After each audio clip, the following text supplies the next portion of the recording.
It was the dream of a lifetime to drive an off-road car through the deserts of southern Africa by ourselves. Everybody said we are crazy to go without a guide, with only one car and to sleep in the desert. But we knew better. That's how our safari adventure Treks in the Desert was born. 8,000 kilometers in 5 countries. From the Kalahari Desert to the Okavango Delta, from the Atlantic coast to Victoria Falls, with penguins, crocodiles, lions and elephants just a few steps away, with himba and bushmen teaching us their way of life. Join us on our 21 days African adventure.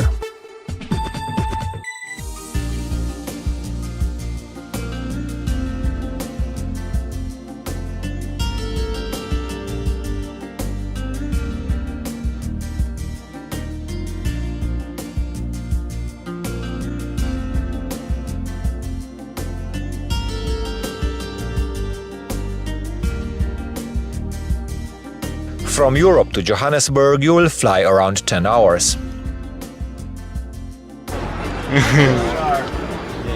This one, Moldovan, this one. Good. Yeah, it's me. This is me. This is us. The first thing we have to do is to pick up our car. There are several reliable car rental agencies in South Africa and the prices are similar. It's like check, check, check. Everything. Cheers. For a Toyota Hilux 2.4 diesel fully equipped for camping and off-road, you will pay from 100 to 130 euros for a day, depending from the season. Yes, adventure isn't cheap, but a car has got everything you need, from off-road driving gear and tools to a fully equipped kitchen, roof tents, sleeping bags, water tank, full-range diesel tank and even a fridge and a solar shower. But in addition, you will have to buy the fuel for yourself, and with the lowest consumption rate of 10 liters for 100 kilometers for such a car, that's another heavy punch in your budget. 1 liter of diesel costs usually around 19 euro cents.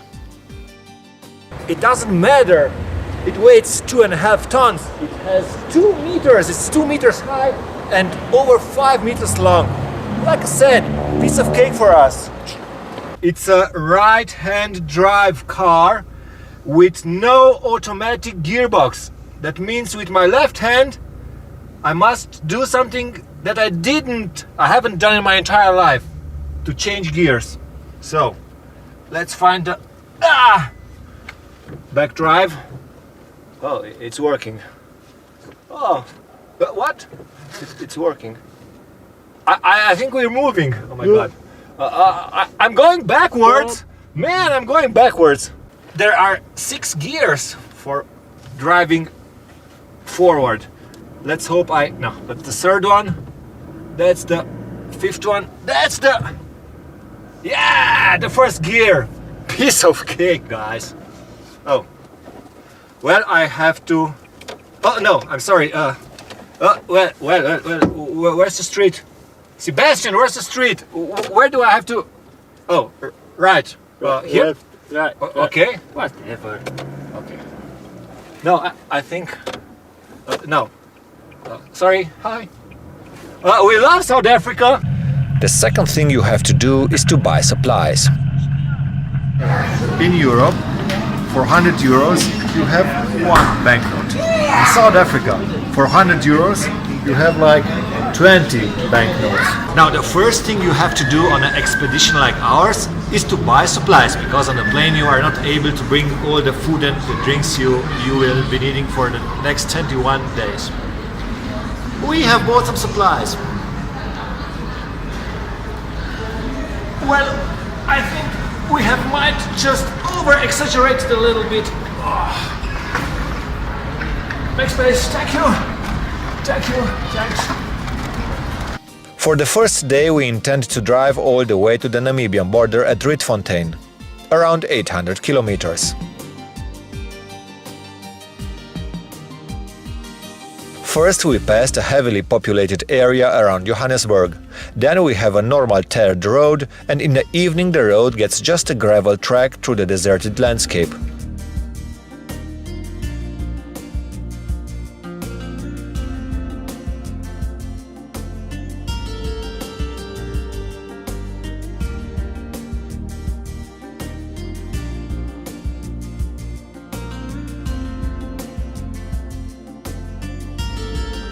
We have to sleep somewhere in the middle of nowhere.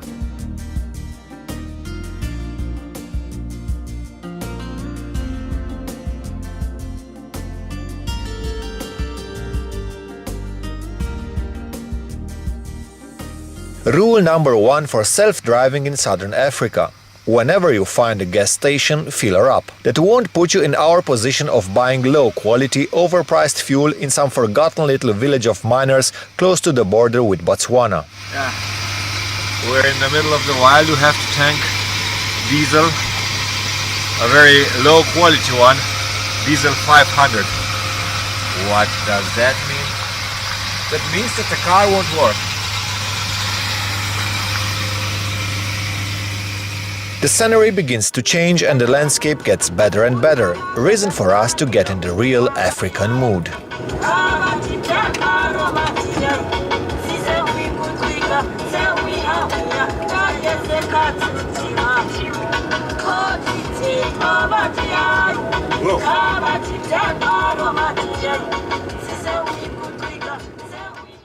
Well, if you choose to travel from South Africa to Namibia, you will have to choose between the border crossing at Ariamsvlei on the main road and the one at Rietfontein. The second one was our choice, but it looks like it's not such a good one because nobody tells you that you have to drive like 300 kilometers on such a road like this. The little border crossing point at Rietfontein lacks of traffic, so we are quicker than expected in Namibia. From the border to Lüderitz we will have to drive again 600 kilometers, half of them on sandy desert roads. In the small border town of Aroab we have to pay the Namibian road tax, around 18 euros, and there we meet the first Namibian kids. You're so nice! Look, you're so small and I'm so big. How old are you? You're 16. No way, you're 16. Yes, of course. You're 6? He's 15, he's 14. Together you're 14. Yes. How is school here in It's Namibia? nice, nice. Yeah. What foreign languages do you learn? I'm speaking English, Bambutan, Yeah?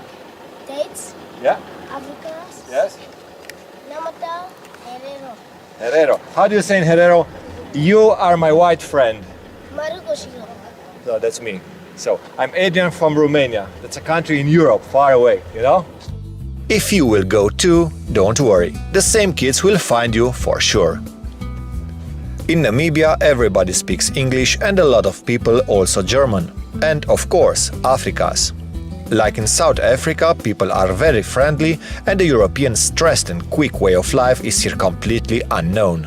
The best part in Namibia is that here you can pay everywhere in South African rands. The Namibian dollar has always an exchange rate of 1:1 to the rand. Well, Namibia is a very huge and fascinating country with very few people and towns and a lot of wild animals and deserted areas. Along the roads there are fences everywhere in order to prevent the wild animals to get on the road. The best part is that you will only have to look sharp and you will discover a lot of game. September is here, beginning of spring, and the few water that begins to flow in the dry riverbeds attracts all the animals.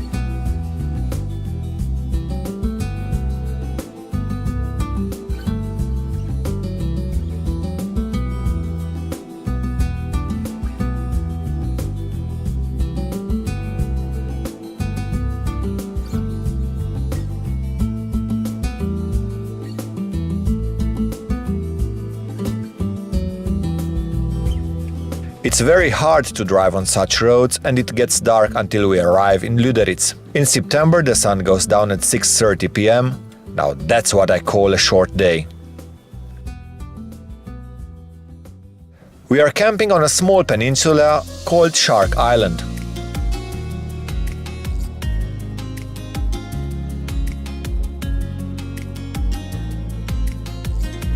Lüderitz is a very cozy German colonial town with a time-stood-still atmosphere. Lots of houses are built in German architectural style, and you can easily picture yourself somewhere in Germany.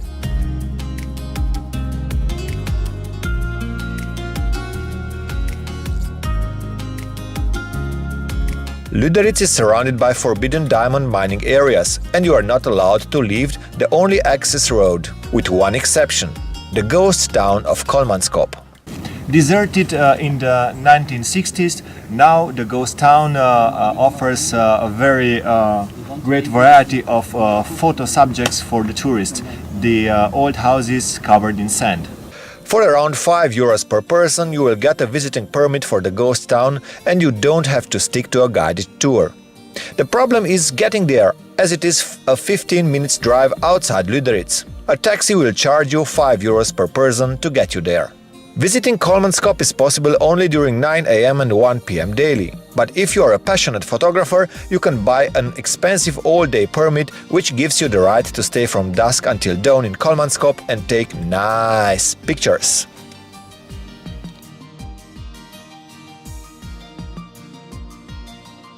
In 1956 it got deserted, and that's what you will find if you come here today.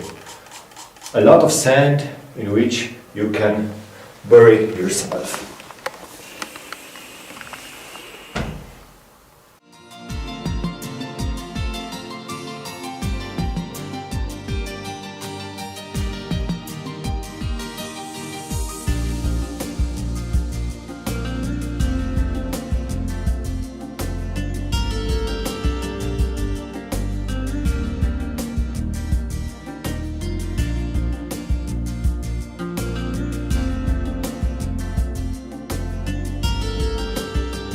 In order to visit Kolmanskop, you can take one guided tour, but much more better, do it on your own.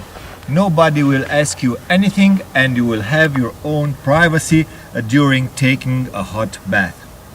Because it's September, at 11:30, there are only like 22 degrees Celsius, and the temperature is optimal for a hot bath. Now go away, I want to take a bath. Back to Lüderitz, I won't lose the opportunity to take my personal bath and swim in every ocean, sea or big lake I meet in my travels. Even if here, due to the cold Antarctical Benguela stream, the water of the Atlantic Ocean has only 13 degrees Celsius. Indeed, guys, the water has only 13 degrees Celsius. To take a swim out here, you must be a little bit... So I won't do it. No, I'm sorry, I really... I'm not gonna do it. No, I won't! I really won't!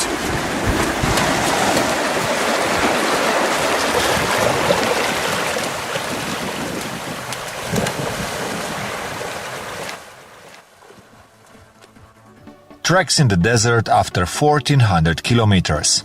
Our third day in Africa begins in Lüderitz, the small Namibian town at the Atlantic Ocean. In the morning we want to take a boat trip to Halifax Island to see the penguins and the seals. Now that's strange.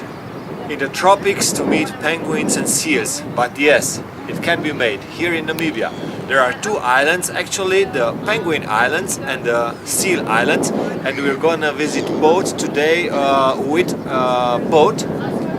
It ain't cheap because nothing is cheap in Namibia. It's around €25 for a person for a 2.5 hour boat trip. There is only one boat that can take you on a sea trip, and it departures daily at 8 a.m. sharp. After that, you must charter the whole boat for €160, way over a normal budget. It is cold and windy, very windy. But the cormorants, the dolphins and the explanations of the captain warm you up. How close are we going to get to the penguins? Depends on the penguins. Sometimes they sit right here and they look at you. Maybe I can give them some chocolate, or what do they eat? Fish? They eat only fish. Tuna. You cannot feed them. Okay. We are also here. We are in a big marine nature reserve. So there's no feeding of animals. Nothing like up in Walvis Bay. We don't do that. Okay, but we're not allowed to swim with them or something?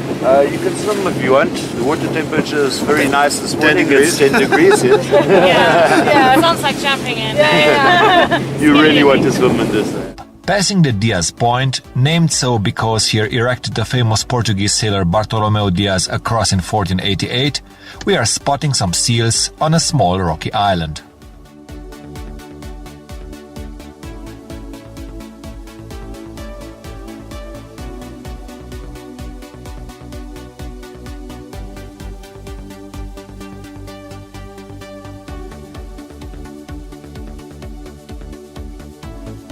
As close as possible to Halifax Island, the boat stops, and we are allowed to study the behavior of the thousands of jackass penguins. It is forbidden to walk on the island, and the old houses are now only the home for penguins. There are also flamingos and 4 species of cormorants.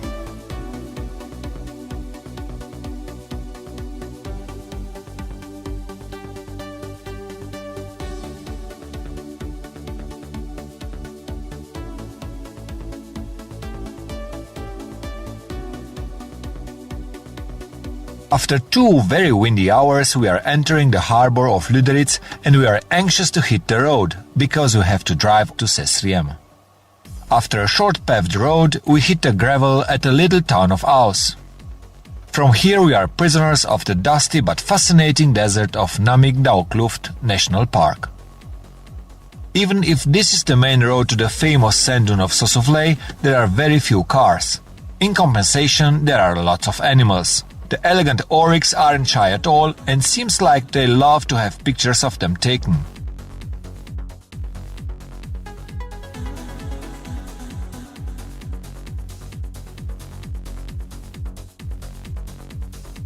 Finally, we spot the cute zebras we have been waiting for since day one.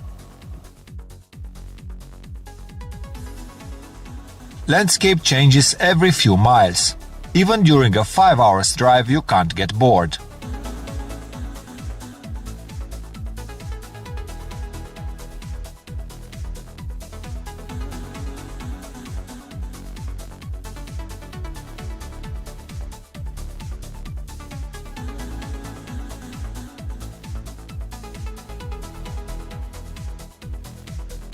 In the afternoon, we arrive at Sesriem. It can easily be defined as the touristic capital of Namibia. Lots of campsites and tourists.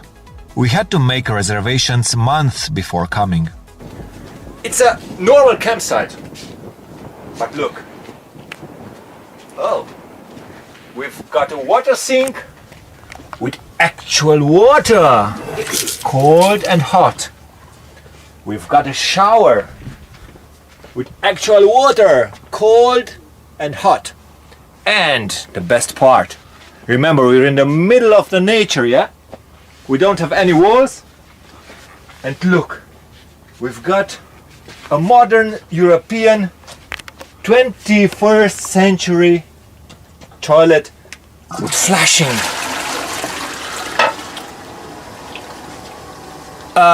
Bye-bye. And it gets even better. There is even a small swimming pool.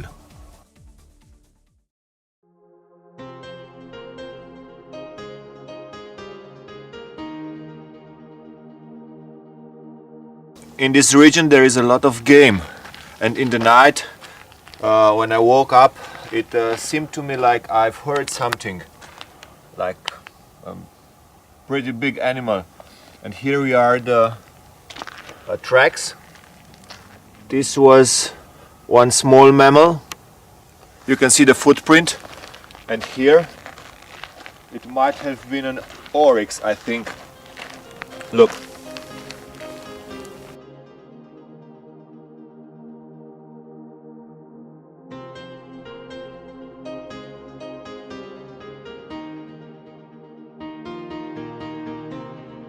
Next morning we are driving the 60 kilometers to Sosuflei, in the magic empire of sand dunes. You won't need a 4-wheel drive car to go there. Only the last 4 kilometers are accessible only to off-road vehicles. The entrance fee is about €5 per person, well, pretty much the standard entry fee for everything in Namibia.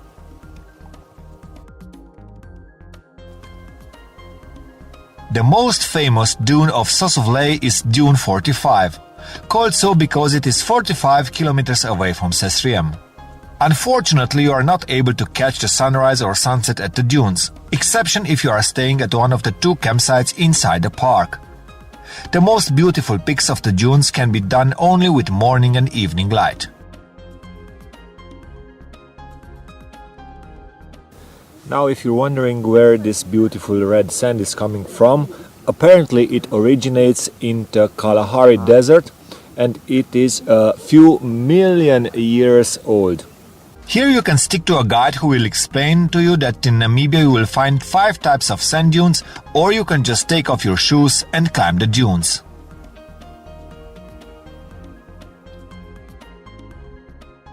I'm king of the world. No. I'm king of the dune. No. I'm world of the king. No.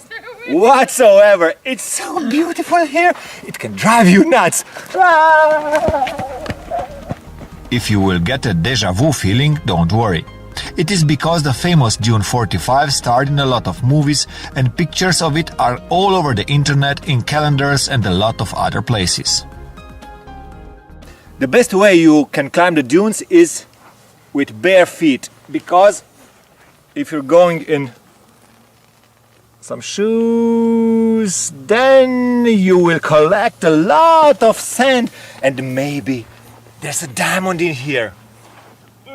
I think not.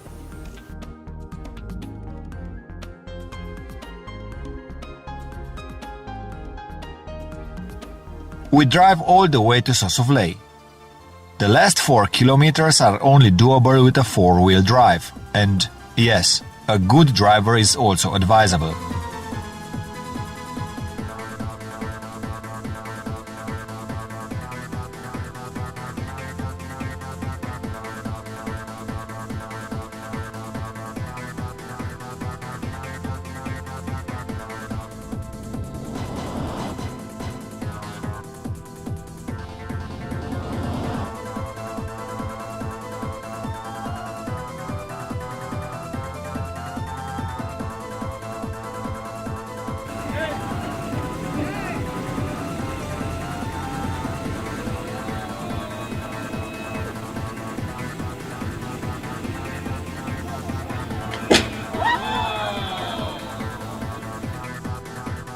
From Sosovlei we drive back to Sesriem and farther north to Walvis Bay and Swakopmund, again at the Atlantic coast. It is a 400 kilometers drive through deserted landscapes and dried canyons. The problem in Namibia is, although it is a country of astonishing beauty with very nice people, all the stores are closing at 5 p.m. exception the supermarkets, 7 p.m. And after sunset, around 6:30 p.m. in September, the whole country seems like deserted. Everything is happening between 7 a.m. and 7 p.m. and that is awful little time left if you've got to drive 500 kilometers daily.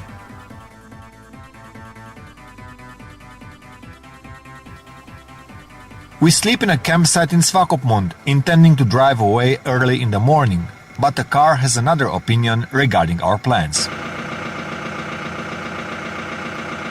Unfortunately, we've got the first car problem.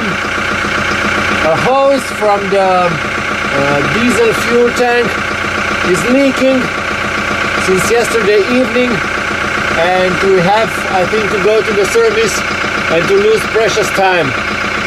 Luckily, we managed to fix the problem. It's leaking. 160 liters of diesel.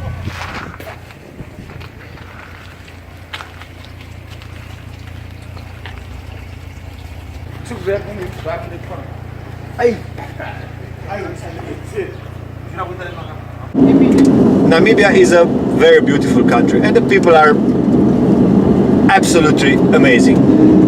But there's only one problem. Everybody's got plenty of time. You go to buy something. Oh, why in a hurry? You Europeans, every time in such a hurry. We went to the car repairing garage. It was 7:59. Hello, my friend, is it open? No, only at 8 a.m. we will open. I went there again at 8:15 and now is it open? Yes, my friend, is open. But you see the boss hasn't arrived yet. And the boss came at 9 o'clock and I said, please, we are in a hurry, we want to go to the Skeleton Coast, we are really in a hurry. Please fix my car, it is only a hose leaking at the diesel fuel tank. Yes, let me see, somebody will come. Another 30 minutes gone, then a worker came and said, okay, now wait, and I waited another hour, and then they took the car and looked at the hose and searched for a new hose. All in one, 2.5 hours for changing a hose. But the good part about it, it did cost only like 12 or 13 euros. Cheap, but you pay with your time. But things get better. We drive north on the beautiful Skeleton Coast Salt Road between sand and ocean.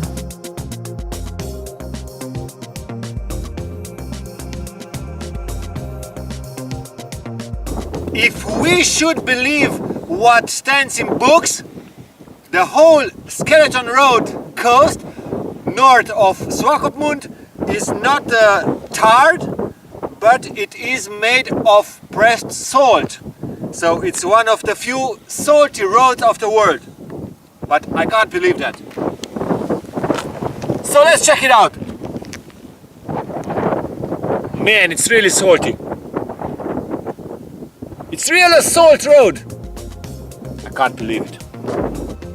The whole area is just sand, salt and sea.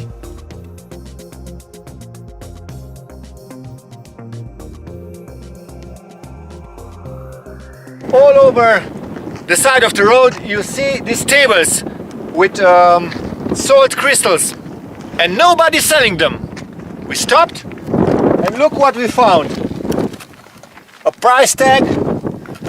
You pick up whichever crystal you want and leave the money in the jar. Very nice African way of doing business. Farther north, we can't wait to arrive at the Cape Cross Seal Reservation. Although Cape Cross is well known for the seal colony, the history of the place, named so after the cross erected here by the Portuguese sailor Diego Cao in 1485, is also interesting. The only seal mainland species in southern Africa is the Cape forest seal. Here you can meet many thousands of those cute animals, but you are not allowed to interact with them.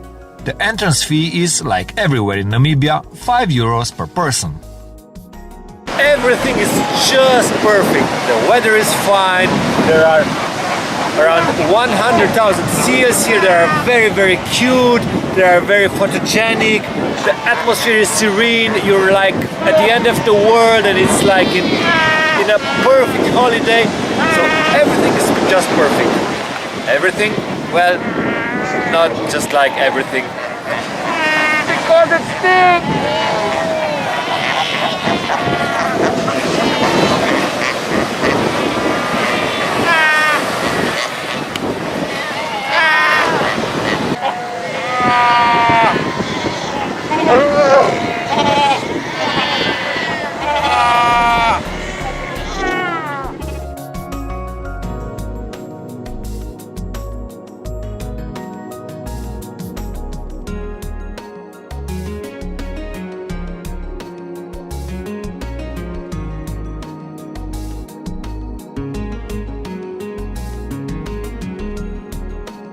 Now the Portuguese name for this area was As Areias do Inferno, which means the sands from hell. The English name is Skeleton Coast, and we came here to see skeletons and vampires and ghosts, and we haven't found anything. Just a few old rusty ships.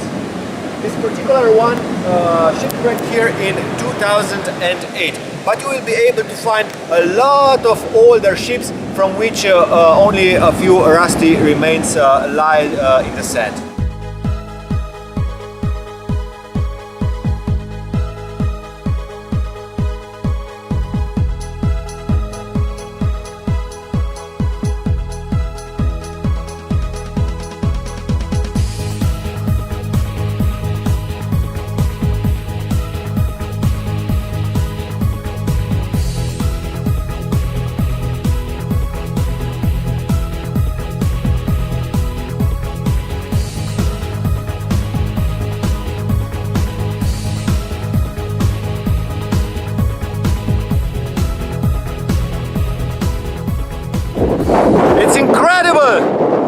around me, there's absolutely nothing. Absolutely nothing. Just the sea and the sand and nothing, nothing, nothing. We continue north and we pass the gate into the Skeleton Coast Natural Park.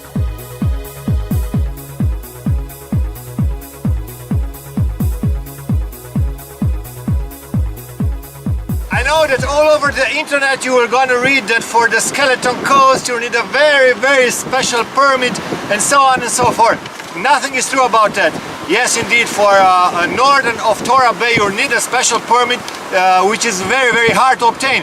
But in order to drive from Swakopmund to Springbok Water, you are allowed to cross the Skeleton Coast National Park, and you will get a permit at the entrance of the gate. Now, I know I'm giving you guys a lot of information and my cameraman is angry because he needs to film me here in the desert and it's very windy and he's feeling bad, but I know he's a good guy and he won't let me here in the desert because I'm also a good guy. Hey, wait for me!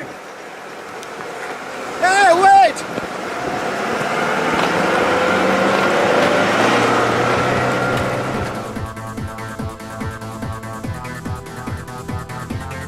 It is a very beautiful landscape, the complexity of nothing, in continuously changing colors. But it is very, very windy. You can kiss goodbye everything that you drop from your hands, like our best map.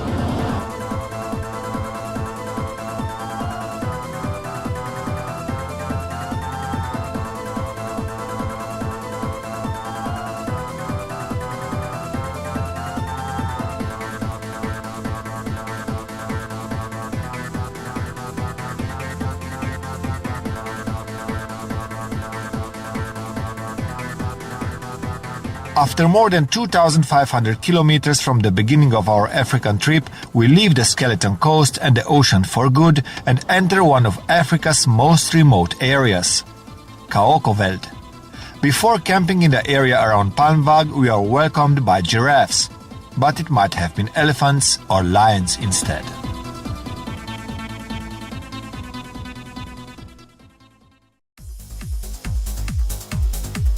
Our seventh day in Africa begins in Palmvag, in Kaokoland. We have already driven 2,500 kilometers in Africa, but today begins the real off-road adventure.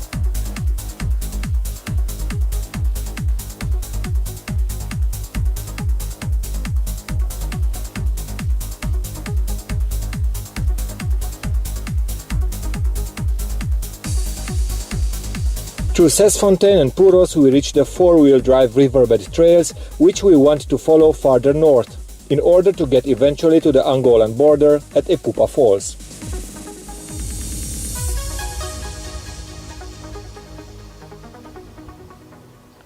And now it's time for real adventure. We're gonna try to drive all the way up through the Huarusib riverbed.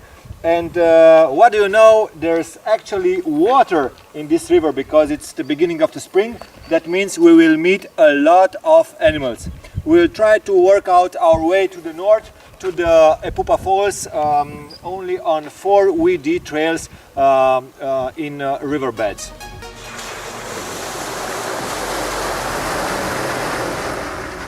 The only river of this area with water at this time attracts all kinds of animals. And while the lions are still hiding, the wild desert elephants aren't shy at all.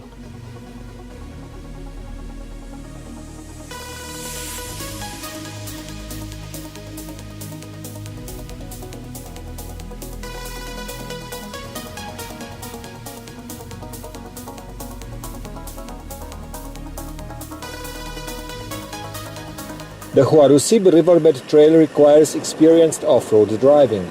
The tracks are covered in deep sand.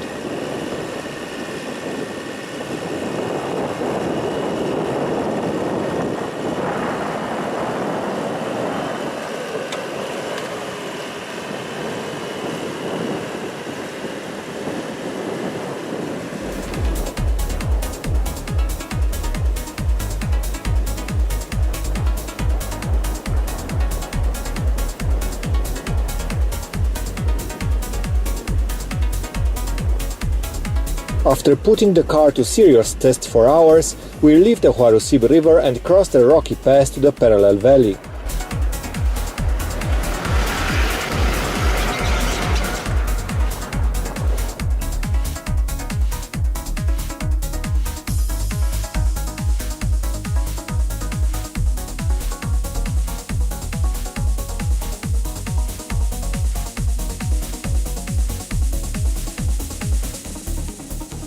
The Coaribi is dry at this time of the year, and there's a lack of water and of wildlife. We are crossing one of South Africa's last true wildernesses. There are no villages, just remote himba settlements. In these arid conditions you can meet no one for days and you must be well prepared and equipped. This is our real off-road adventure.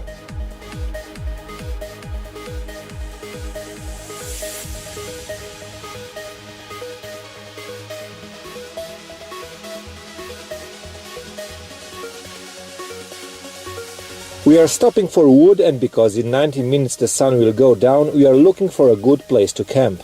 Theoretically, it is prohibited to camp in the wilderness outside of campsites, but if the night catches you on the road, you are allowed to stop and sleep. We found a remote place like a small paradise, as far from the civilized world as it can be. We are starting a fire and we begin our self-catering program we have so long prepared ourselves for. In Namibia you will experience a lot of interesting things, like when you will brush your teeth every evening you will remember that like 100 kilometers farther north there is Angola. And if you want to eat something fancy, try chakalaka! Chakalaka chiki-chan, chakalaka chiki-chan. But the best of all, everybody eats something like this. It's like beef meat, dried and smoked and with some spices. And you've got to eat it like a snack. Is it good? Is it bad? Yeah, that's exactly the word for it. It is good and it is bad. It's good and bad. Undescribable.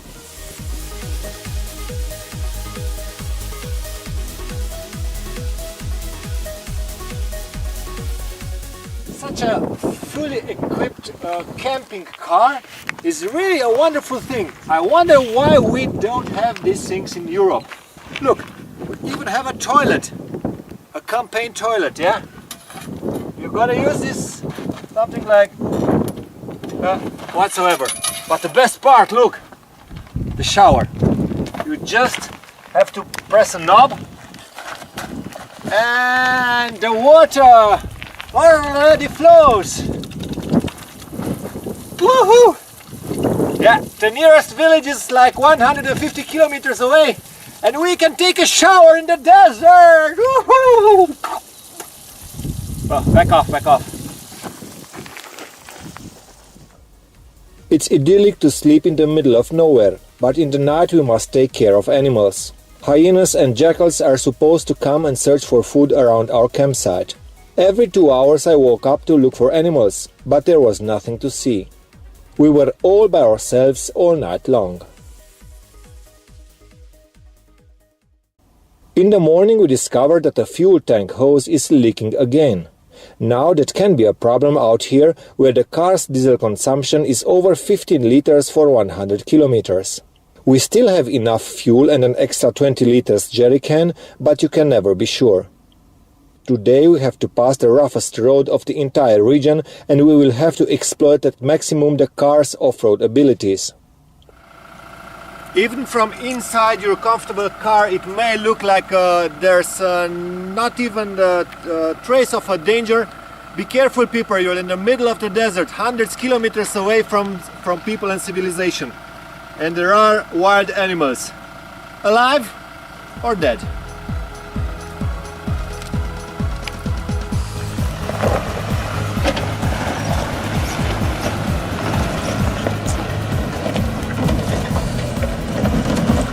Between Orupembe and Okongwati, even avoiding the scary Van Zil's Pass, the road is an extreme four-wheel drive test and you have to have guts to drive here a rented car.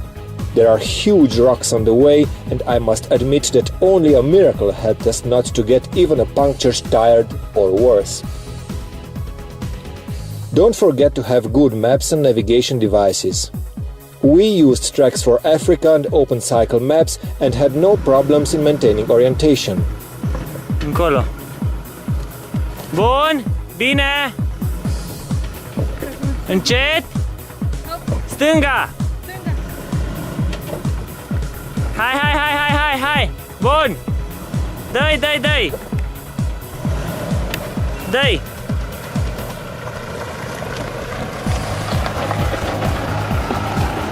Yeah, really nice.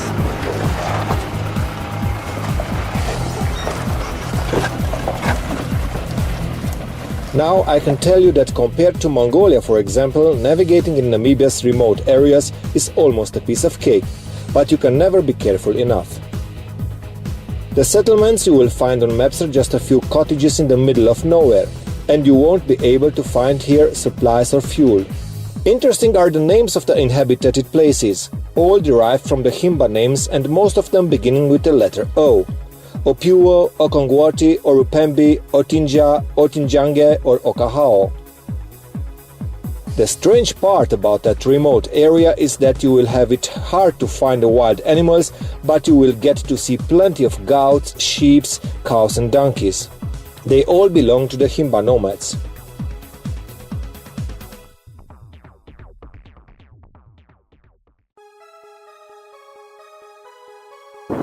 All over Kaokoland you will be able to find deserted Himba villages. The remains are only the wooden structures of their homes and of their fireplaces, but if you will search you will also be able to find settlements that are still inhabited by Himbas. Himbas are nomadic tribes. They built their villages in one place and remain there for as long as 20 years. But in the dry season, all the young men of the family are going away with the domestic animals in search of food. Around Epupa Falls, we find the guide John, who is taking us to visit a Himba family.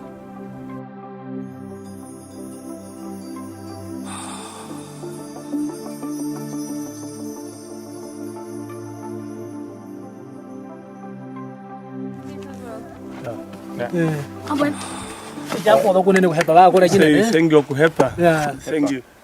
So, you're fine in your country? Yeah. Like the Himba people, they are polygam. Really? Yeah, so one man can have several women. So this man, he was having 4 wives. So like the first wife is living here, Yes. in the main house. So this is the crowd, Yes. that big fence. There are the animals. During the night they put the goat and sheep. Goat and sheep they have, yes? Yeah. And One Nadia. Sopi. Sophie. Yeah. Rolon. Adrian. Dirian. Adrian. Andirian. in our traditional, like the Himba women, so they never allowed to take in bath, they never wash. Never wash. So only putting okra. Yes. The okra and with the butter fat. Yes. And then, because they used to get the milk from the cow, they put in carabas, they Yes. shaking and make butter, and the butter they cook. Yeah. And they take that fat and mix the okra, then they can put on the body.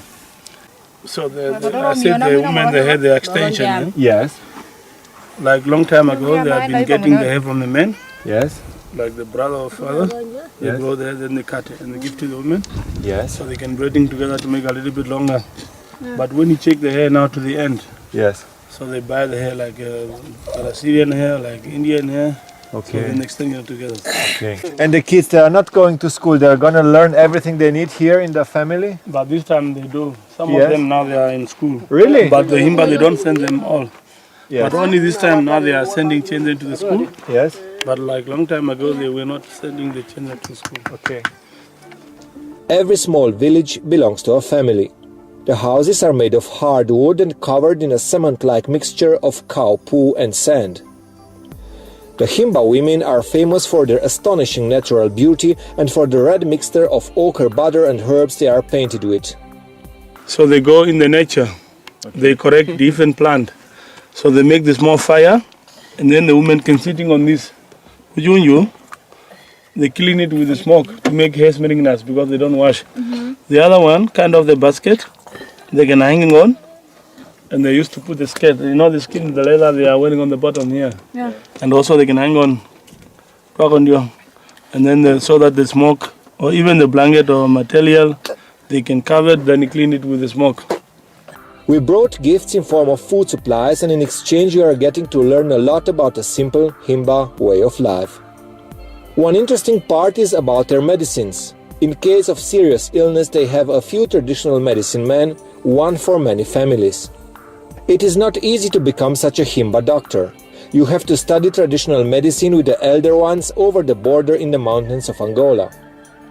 I am playing a modern doctor, helping with an ointment a Himba man who has some serious wounds.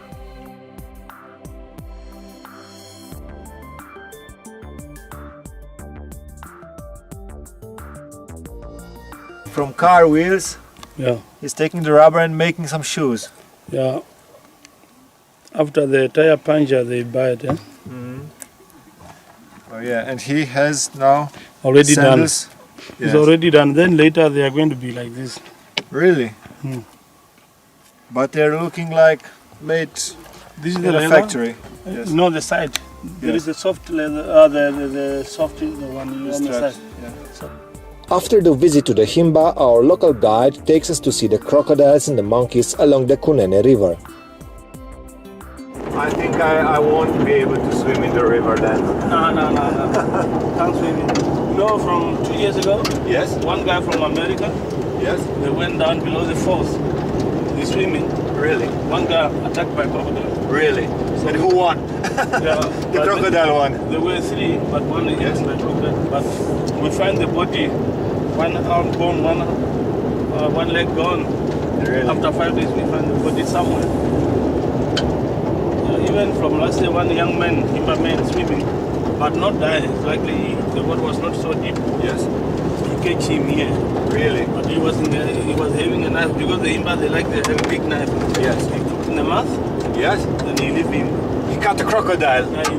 On the mouth, then he leave him. Let me check it out a little bit. I'm making your mouth a little bigger. In this dry land, the presence of so much water in the river is like an unbelievable oasis. We find here palm trees and completely new species of animals.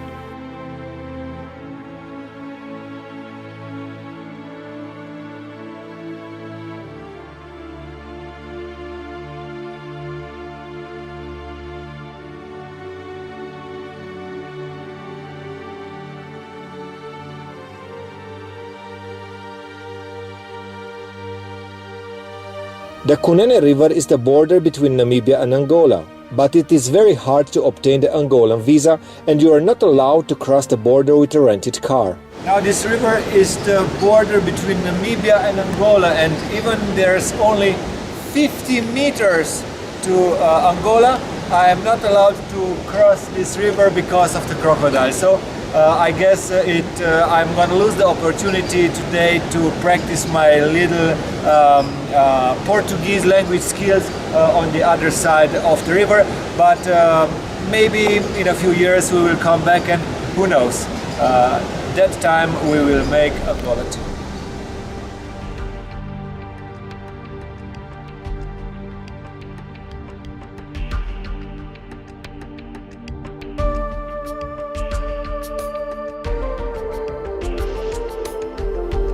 The Ipupa Falls are definitely worth a visit if you are in northern Namibia.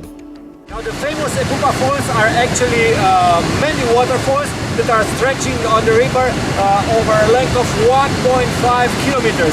The whole height of the waterfalls is 65 meters, but the first one measures only 25 meters in height.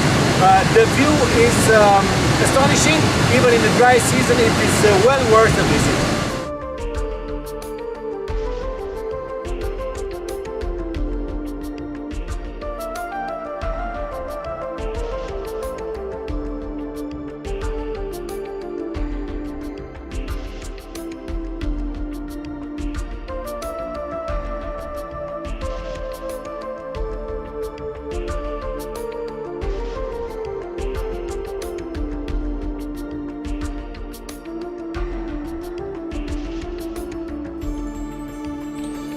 In a pupa you can sleep in one of the campsites, like we did.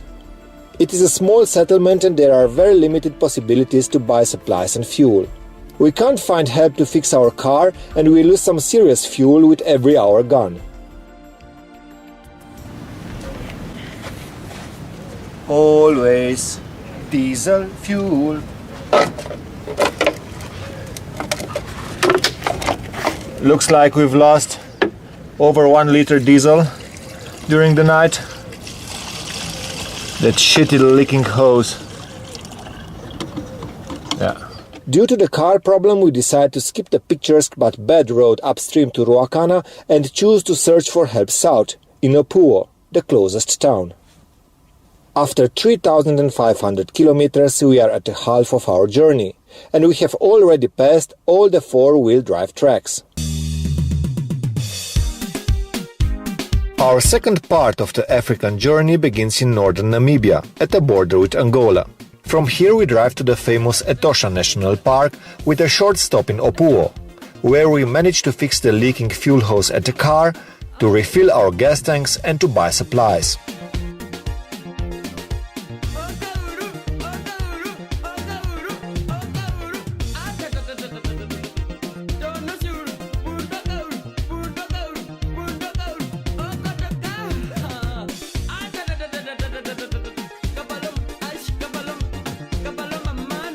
Opuo is a little dusty town with interesting Himba and Herero locals all over the place. The Herero women with their fancy traditional dresses in colonial style are wonderful subjects for the camera.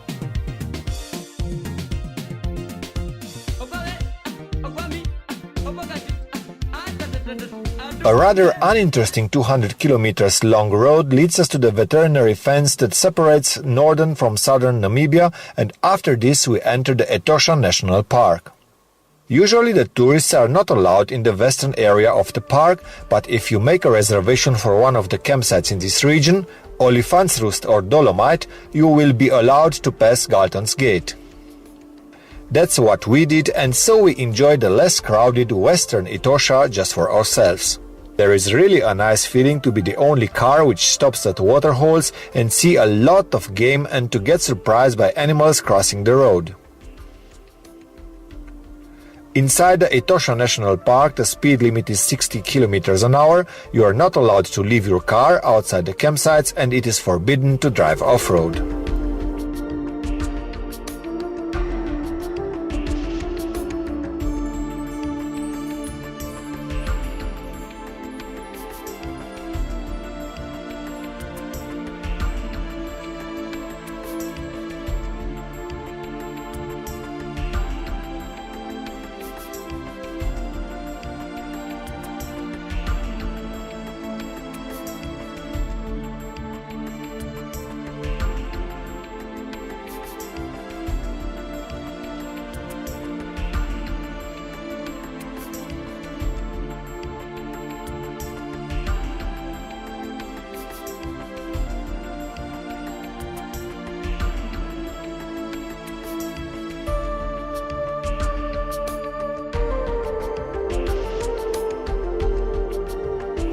The first of our Etosha nights we camp at Olifantsrust, a modern campsite with a creepy past.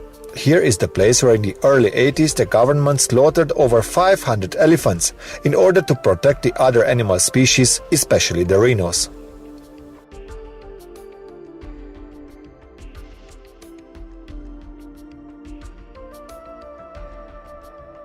The campsite facilities are excellent, like everywhere in Namibia. You've got a fireplace, your own plug and water tap, the ablutions are clean and there are showers with hot water. The prices in Namibian campsites are between 6 and 12 euros per person per night, depending from location and facilities. The campsites in Etosha are built near waterholes and there are observation posts from where you can see the animals. In the night, the holes are illuminated by red light. The Etosha National Park is really a very good spot where you can see wild animals. There are certain waterholes where the animals, especially in the evening and in the morning, come to drink water. Every animal that lives in the park has to drink water, and here you can see a mixture of all possible species. But don't think you can interact with them. There are certain observation points where you remain far from the animals and from where you can be in a feel safe environment in order to observe the wildlife.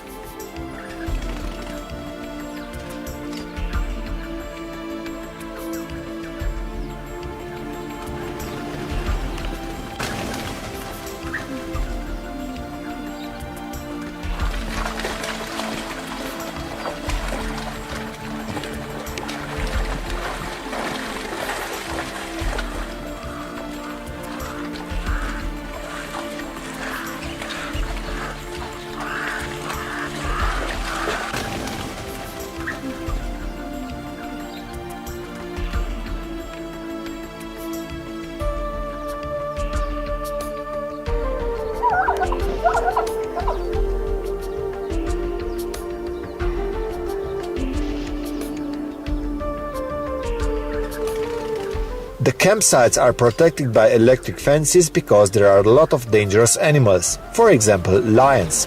Unfortunately, we haven't been able to spot a lion until now, but we haven't lost our hope. There has been one during the night, but our sleep was so sweet. During the next day we drive the 200 kilometers to Halali, the biggest campsite in Etosha. On the way we see a lot of animals and also other interesting things, like giant ant hills.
Let me introduce you to Mr. Elephant, who is 5 meters away, now 4, now 3, now 2, up and on.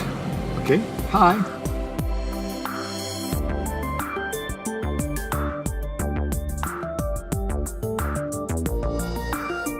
The Etosha National Park is actually a wildlife reserve, but in the middle of the park lies one of the biggest salt pans in the world. In the middle of the Etosha National Park lies the Etosha Pen. It's one of the world's largest saline desert, which for a few days every year during the rainy season is transformed into a lagoon that is then crowded with pelicans and flamingos. But in this time of the year, there's only nothing.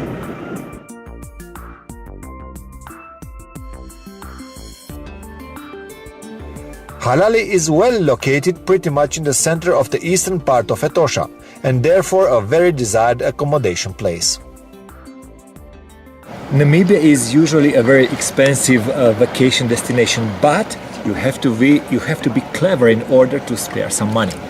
If you're going in campsites, which are cheaper than the expensive hotels, you almost every time can get access to a swimming pool if the camping site belongs to a hotel. So you're camping cheap and you get free access to the swimming pool, like in a 5-star vacation.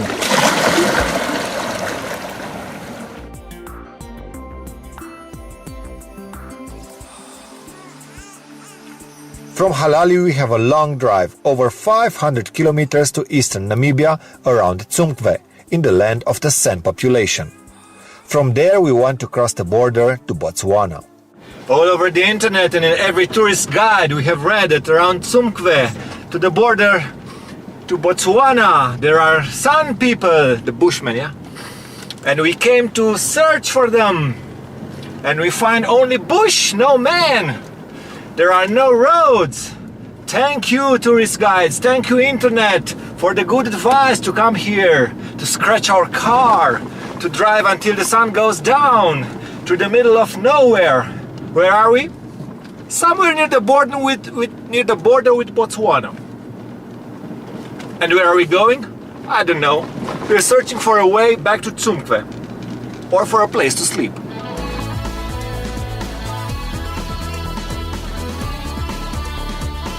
We drive around sandy tracks through the bush for hours, on the 4WD so-called Baobab Trail, in search for a Bushman traditional village and a campsite. After a while we found Namibia's oldest baobab tree and eventually the weirdest, let's say, campsite in the world.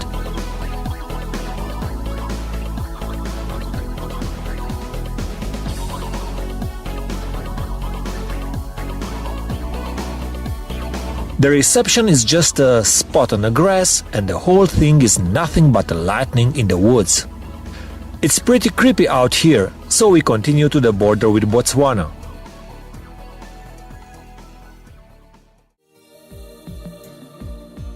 After 2 weeks and 5,000 kilometers in Africa, we enter Botswana through a little border post near Zambia.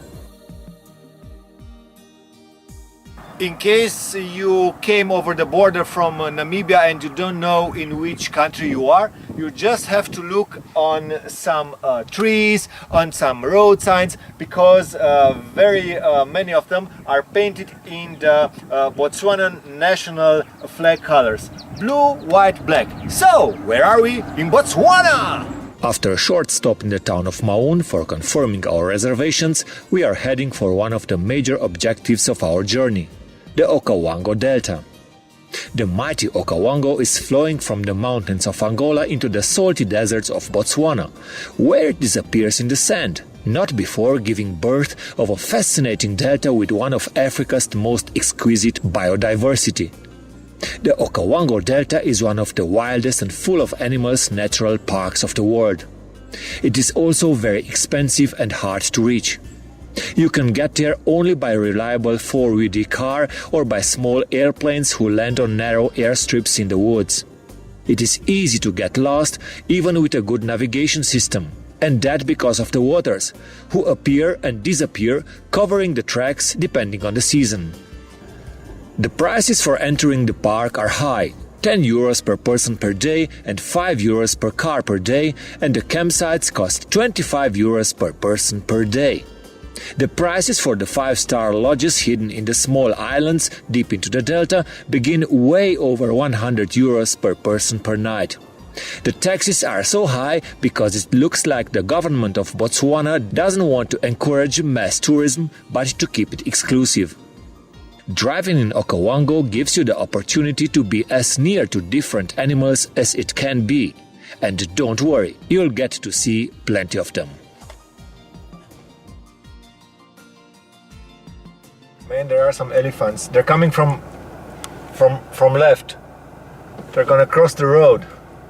Shall I go? Yes. I think yes. Okay, there's a Slowly. little one coming. Slowly stop. It's a little one still coming, but it's deep sand. I have Yes. looked at. There's another one there, back in the left, Oh yeah, I see it. and there's 5 more on the right. Yeah. A mother with a With a child. with a young one. Look, a young one. Yes. That's dangerous. I mean, he's like just a few meters away. Yes. Now I can try to pass. Whoa. He's coming I wonder Yes. if we should go slow or if we should go. fast. Fast. Let's ask the car, Yes. Let's ask the elephant. because there's deep sand. There's deep sand. Yeah. There's deep sand and I can't go very fast. Okay, Well, is everything okay? I hope they Yes. didn't get scared. No. Yes, everything is really alright. Have you passed them? Yeah. Not really. Is there one more? No. Now we are Okay. okay. Oof. Yes. Well, The delta is divided into several nature reserves, from which the Moremi Game Reserve is the most known. We are heading for the world-famous campsite of Xakanaka, with a small detour to the third bridge camp in order to see the wooden bridges and to get to cross the water.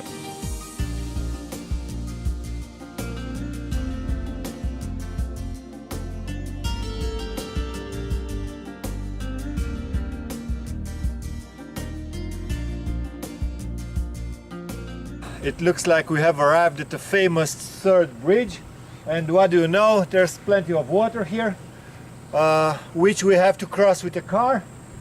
I think the crocodiles won't mind that, the few crocodiles that live here.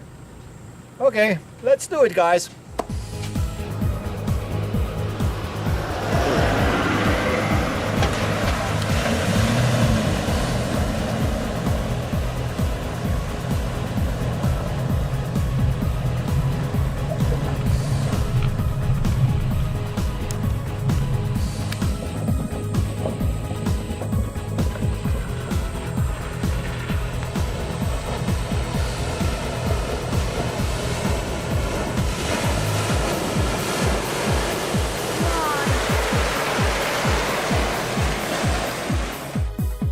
But the navigation system doesn't agree with the map in finding the most used and easiest way, and so we get, for the first time in 5,000 kilometers, in trouble. We have lost our license plate and we got stuck in deep sand.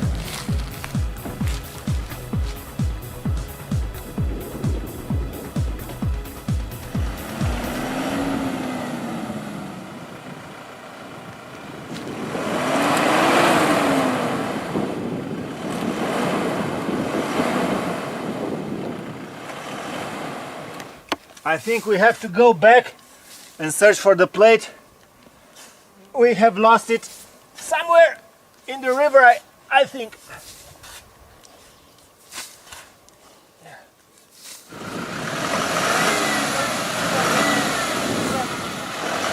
Hello, how are you? I'm fine, how are you? Good. How is the tire? Bad. How is the car? Bad. How is the pressure? Pretty good. From 2.5 atmospheres, we have to deflate them to 1 or 0.9 atmospheres. That means about 5 minutes for every tire. But we've got plenty of time. Finally, after digging for about 2 hours, I've managed to get the monster out of the sand. In the meanwhile, my colleagues went for help and had to cross a half-meter deep water. Afterwards, the locals were very worried about hearing that. These waters are supposed to be full of crocodiles, and besides that, it is full of lions and of dangerous animals. In case you get stuck, they say, you have to lock yourself in the car and wait for help. Yeah, right, like we've got days to spare. It is getting very late, and we are still searching for the dry path to Xakanaka.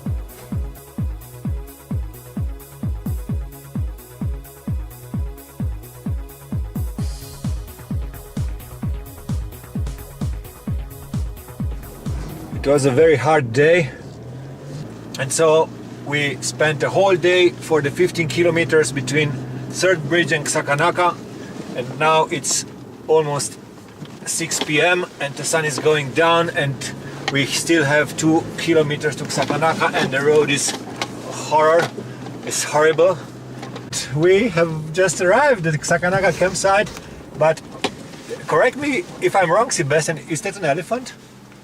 Yeah. Here is supposed to be our campsite. Right here. We should. I think he camped. Oh, it's our neighbor. Already. I'm sorry, Mr. Yeah. Elephant. Yeah, the next spot is ours. Yeah, thank you.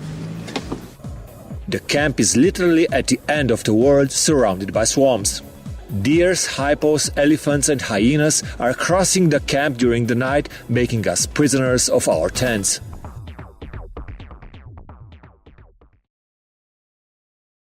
In the morning, everything looks better, except for the insects. The only thing you can do here is to take boat trips in the delta. Very expensive. 50 euros for an hour for the whole boat.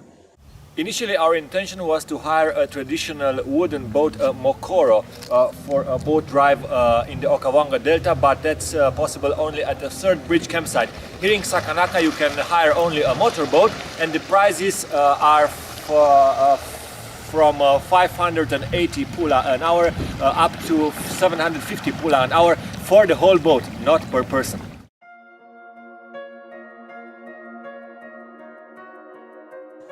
The 50 euros we spent for a 1-hour boat trip eventually showed up to be one of the best investments of our life, in terms of feelings and sights.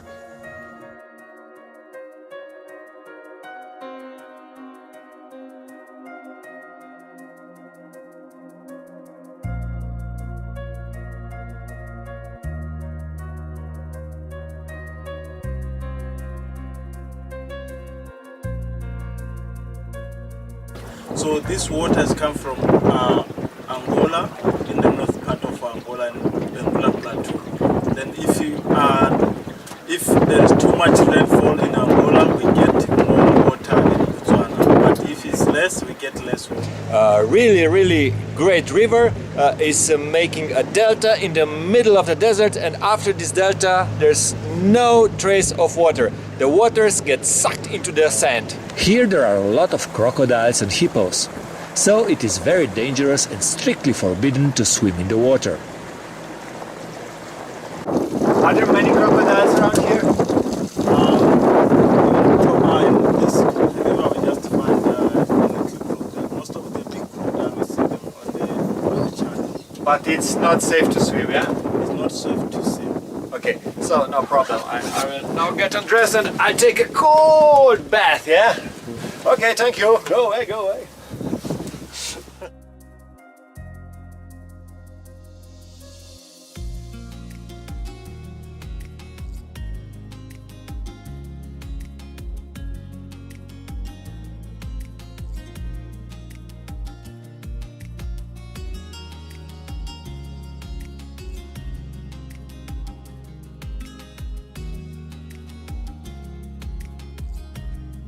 The guide is very nice and he knows a lot about the plants and animals that live here, in one of the last unspoiled places of this earth.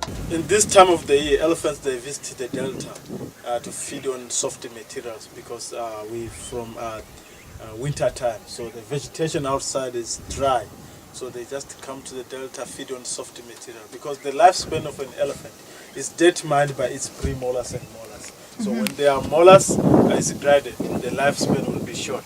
So they know that if I feed on hard object, I will go to grade my molars and I will live short. My lifespan will be short.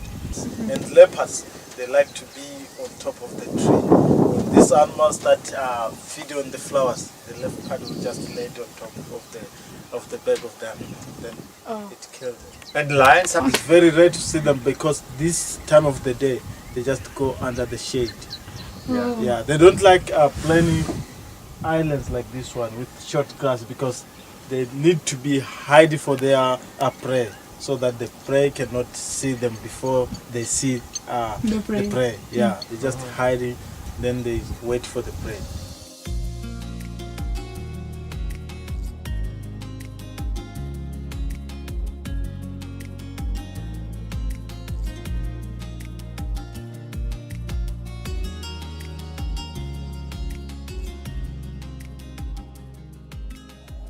From the delta we don't choose to take the very bad and sandy road that would have taken us in only 300 kilometers to the Zimbabwean border.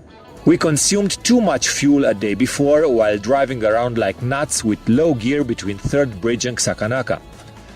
That's why we take a long detour of over 500 kilometers on tarred roads that brings us after a 10-hour drive to one of the few spots on Earth where no less than 4 countries border on each other. At Kazungula meet Namibia, Botswana, Zambia and Zimbabwe, and you can cross from every of these countries into one of the others. Our way leads to Zimbabwe, towards Victoria Falls, and after that we will do a short detour to Zambia before heading south towards South Africa, the end of our journey.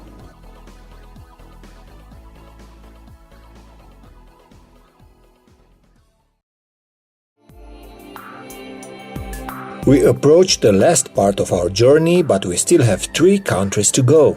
We have just entered Zimbabwe, and from the beginning it seems to be the most expensive of all the 5 countries covered in our trip. From the Botswanian border we are in less than 1 hour to the Victoria Falls, one of the highlights of our journey. If you're coming to Africa, you just need one thing. Or MasterCard. Visa or MasterCard. $30 for one person to enter to the Victoria Falls.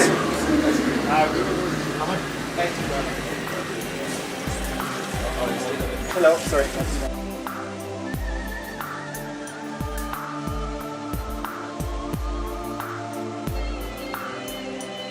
The Victoria Falls are located on the Zambezi River on the border between Zimbabwe and Zambia. The falls can be reached from both countries, but the Zimbabwean shore is the place where you can get the best sights. In exchange, only from Zambia you can access the pools on the top of the falls, but you will miss 90% of the scenery. In the rainy season, the Victoria Falls are perhaps the most spectacular waterfalls in the world.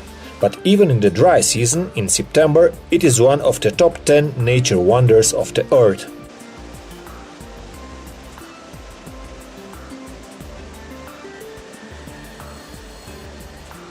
We are in Zimbabwe for like 1.5 hours now, and we have already spent over $350. To get in, $105 for the car, 45 euros for every visa for each of us. Entrance fee for the national park for here for the fall, $30 per person. I'm really shocked. And the locals, everyone is trying to sell you something very, very expensive stuff. And speaking of the locals, that reminds me of a joke, very old joke, that says like, why have the locals around the Victoria Falls very big ears and a very flat skin, a very flat head? Because every morning they wake up, they're saying, what do I hear, what do I hear? Oh, the waterfall! It is very hot, but the falls are so mighty that all the area along the visiting path is covered in a cloud of very fine water drops that led to a surreal tropical luxuriant vegetation, but only near the waterfall.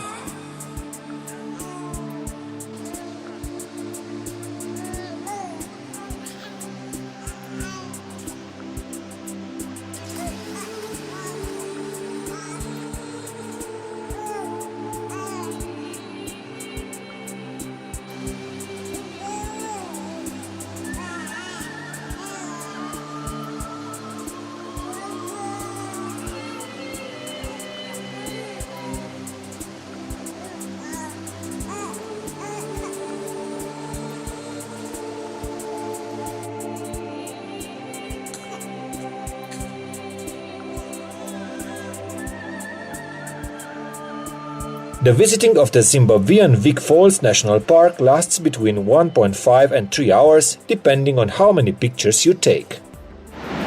They say that Victoria Falls is the adrenalized spot of Africa, the center of the extreme sports, because here you can do rafting on very fast rapids, here you can do bungee jumping, here you can take a bath on those devil's pools right on the border of the waterfall, and you have nothing, just 100 meters up to the down to the bottom of the fall. But basically everything costs money, lots and lots of money, hundreds of dollars. You can fly with a helicopter, you can jump, you can do whatever you want. Come with a lot of money and you will be the most adrenalized man or woman in the world. The most tourists that come to visit the falls choose the Zimbabwean side, and so the little town of Victoria Falls is an overpriced, almost exclusive tourist spot, absolutely not representative for the rest of the country. The next day we want to spend in Zambia, so how do we get there?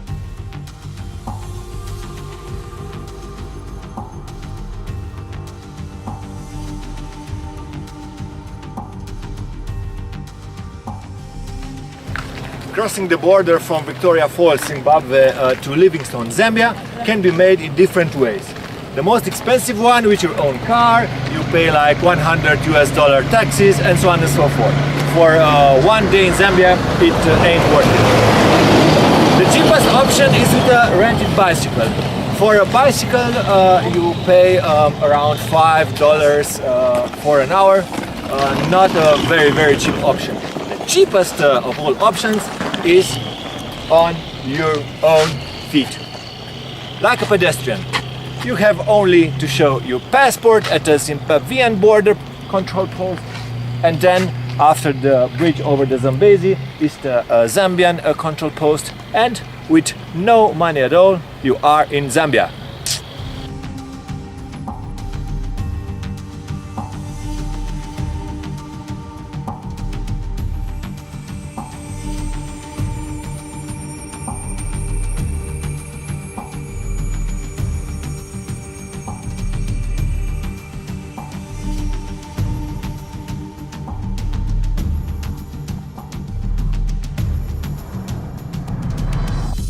We take a cab from the border to the city of Livingstone. And how is Zambia, sir? Zambia is okay. No criminal, no thief. Really? Yeah. Livingstone, no thief, no criminal. Livingstone. No infractionality. Zambia problem is Lusaka and Choma. Really? Yeah, there's too much thief. Choma and Lusaka, too much thief. But Livingstone, no thief. It's safe. Yeah, it's safe. The Zambian town near the Vic Falls is Livingstone, a little farther away, 11 kilometers from the border, but slightly bigger and much less touristy like his Zimbabwean brother. Zambia looks completely different than Zimbabwe.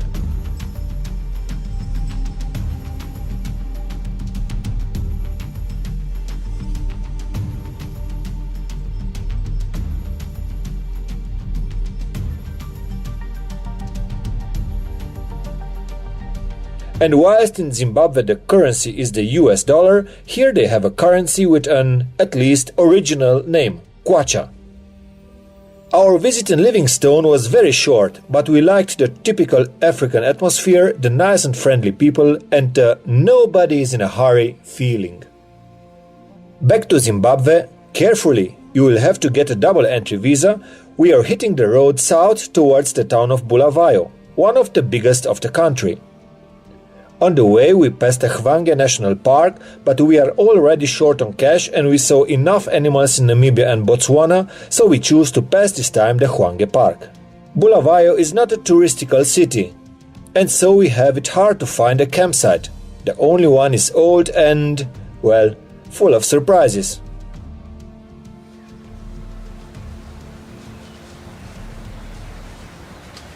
This part about this so-called, let's call it campsite in the middle of Bulawayo town is in the middle of Bulawayo town, but that's the only good part. And of course during daylight it looks very nice, but during the night you don't have one single light bulb, everything is complete darkness. And let me show you the ablution facilities. Well, it looks like it's never been renowned since 20 or 30 years. The door is, well, if you are powerful enough you can close it. And here a lot of rust, but yesterday evening there was a, yesterday evening there was a gecko on the ceiling. But now it's gone. Here we can take a nice bath. That little rust doesn't matter, yeah? Oh, and let's go farther. I mean, it's very dirty and showers full of mosquitoes, but that's normal in Zimbabwe. Look, this is not working, and the other one is flowing, not like a shower, but like a simple water something. Yeah. Enjoy your stay. The town itself is very interesting and we feel nothing about the political problems of the country, nor about the insecurity we have been warned of. Friendly people like everywhere in southern Africa, a lot of little shops and an awfully lot of banks. I think the people we have met everywhere in those countries were the big pleasant surprise of our journey, all far friendlier and more helpful than expected. Martinier, for example, saw us with a video camera and wanted whatsoever to star in our road movie. What can you tell me about Bulawayo? What's the most interesting thing in this town? Actually, what's more important in this place is like the culture. Yes. The culture, and yes, that is what makes those people actually a people. That is what they specifically entertain in. But actually, as to entertainment, there's very little much of it. There's nothing much in entertainment. Yeah. Actually, I'm not from this city. I'm from Asia. I just came here because of work. So I'm still trying to grasp some stuff here. Now, as I told you, Zimbabwe was the expensivest country of them all. And not only because of the taxes you have to pay at the entry point of the overpriced Victoria Falls region, but because of the police. There are police controls every 50 kilometers on the way, and it is very likely to be stopped at half of them. Despite of being nice and polite, the officers will try to get you to pay a fee by searching for every little detail of your papers or of your car that possibly could be wrong. We had to pay a lot of fees for the weirdest things, like a missing sticker on the back of our car, which was in our Toyota in the inside of the driver's door, but apparently in Zimbabwe it has to be on the outside of the vehicles, and so on and so far.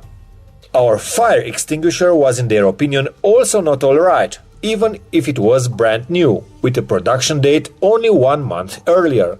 But try to argue with the police. We were so pissed off on the Zimbabwean police, and the 3 days in Zimbabwe turned out to be so expensive that we decided to skip the famous Matopos National Park and drive day and night to the border with South Africa. Leaving Zimbabwe, a customs official made us again to pay an invented $40 fee without providing a receipt for the money. He invented something about a second carbon tax we apparently had to pay. But why at exiting the country? I argued with him 20 minutes after I got tired and paid him the money. I am so sorry for the nice people and places in Zimbabwe, but this is not a country I will come again to.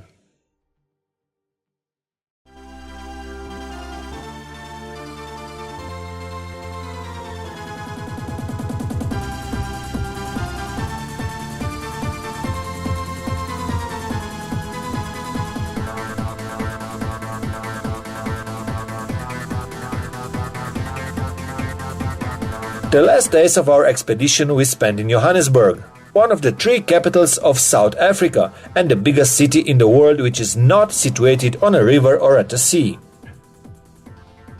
Here in South Africa they have beautiful highways, and after 8,300 kilometers, my little monster is for me like a race car.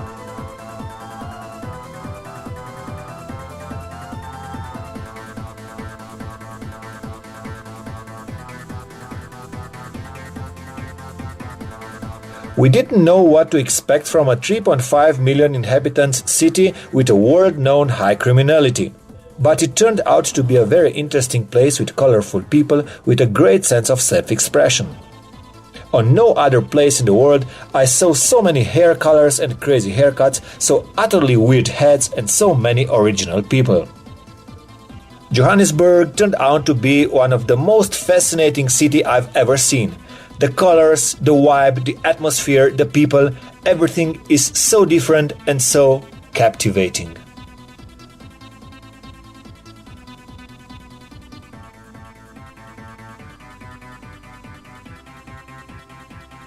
A little bit touristy for us, and open deck bus is maybe the best and the safest way to explore Johannesburg. Only 15 euros for a person for a day. You can hop on, hop off and see all the tourist attraction of Johannesburg.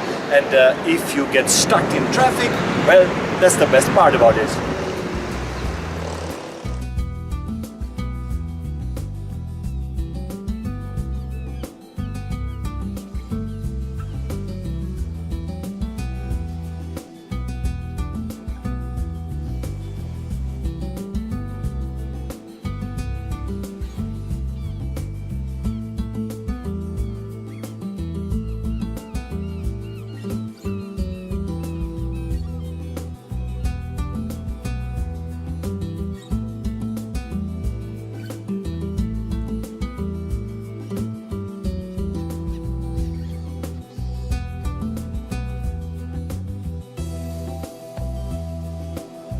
Even our expedition was called Treks in the Desert. After over 8,000 kilometers through 5 countries, a day in one of the most unconventional cities of the world might be a good ending for it. Johannesburg, start and ending point of our journey. This is the end of our African dream.